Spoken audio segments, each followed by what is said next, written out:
Hello and welcome to State of the Union. I'm Stefan Grobe in Brussels. Guess who came for dinner this week? For the first time in 5 years, Chinese President Xi Jinping traveled to Europe. A visit short on substance but rich in symbolism. It started in France and then continued to Hungary and Serbia, two countries that are close with Russia. A subtle reminder of where the Chinese actually stand. In Paris, Xi's talks with Emmanuel Macron and Ursula von der Leyen were dominated by a looming trade conflict on electric vehicles and Ukraine.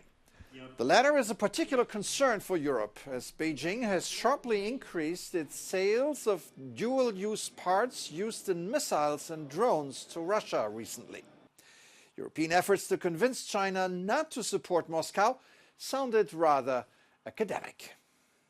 We count on China to use all its influence on Russia to end Russia's war of aggression against Ukraine. President Xi has played an important role in de-escalating Russia's irresponsible nuclear threats, and I'm confident that President Xi will continue to do so. Obviously, Xi's visit to Europe came at a time of geopolitical uncertainty against the backdrop of rising political violence in Europe. Remember that German member of the European Parliament who got beaten up by 4 strangers a week ago? And then there is the increasing usual violence, I'm afraid I have to say, against Jews and Muslims in our societies. This week, the Turkish president pointed this out, but qualified that violence against Muslims was receiving less attention. Antisemitizme karşı gösterilen hassasiyet ne yazık ki İslam düşmanlığı ve ırkçılık kaynaklı saldırılardan esirgenmektedir. The hatred of Jews and Muslims has reached levels that should worry everyone. Amplified by social media, it is no longer a fringe phenomenon. In a new study by the University of Tel Aviv, for example, a global trend of anti-Semitic incidents has skyrocketed at a rate unseen since World War II. And it started way before the Hamas attack against Israel and the war in Gaza. This makes it very hard for grassroots organizations that work for tolerance and understanding in Europe. Joining me now is Ilan Cohn, Director of HIAS Europe, the European branch of one of the oldest refugee organizations in the world. Welcome to the program. Thank you very much for having me, Stefan. So let me first ask you about the spike of anti-Semitism in the world. How does that affect your work? Well, as our roots are very much within the Jewish community, we started off helping Jews before we became a generic humanitarian organization, helping all refugees, no matter who they are. But now also we have to be mindful of our operations in Europe or in the US when it comes to receiving people in our offices, like almost every other Jewish community organization in Europe. So HIAS has been promoting an interfaith dialogue through the EU-funded Neighbours project in several European cities, an attempt to bring Jews and Muslims together. Is this easier on a community level than in a national or international debate? Sure. At the community level, I think it is somewhat more easy. For one reason, because it's less high profile.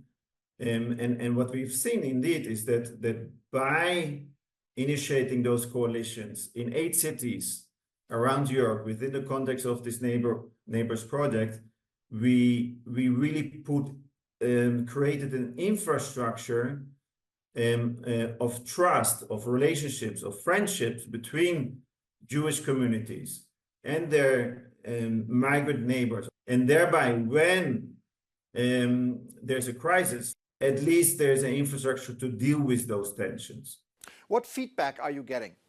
Following the October 7th attack, I think there was a lot of concern within the consortium of the project that we wouldn't be able to continue the investments in coalition building, the investments in visiting each other's synagogues and opening up. We were afraid that would all come to an end. Au contraire, what we saw is that exactly the friendships and the relationship that were created through the project during the first 2 years of the project really helped to sustain the process. HIAS was originally founded in 1881 as Hebrew Immigrant Aid Society that provided humanitarian assistance to Jewish refugees to the United States. Today in Europe, your focus is to help Ukrainian refugees in Eastern Europe. Tell us about your current experience. What are you seeing? So we have around Europe, we have 17 Jewish communities that support over 1,100 Ukrainian refugees. And to sustain that interest, to sustain that mobilization after 2 years becomes a real challenge. All right, Ilan Cohn there, Director of HIAS Europe. Thank you so much for your insights today. Thank you, Stefan, for having me. To close, I'd like to go back to Xi Jinping's trip to Hungary.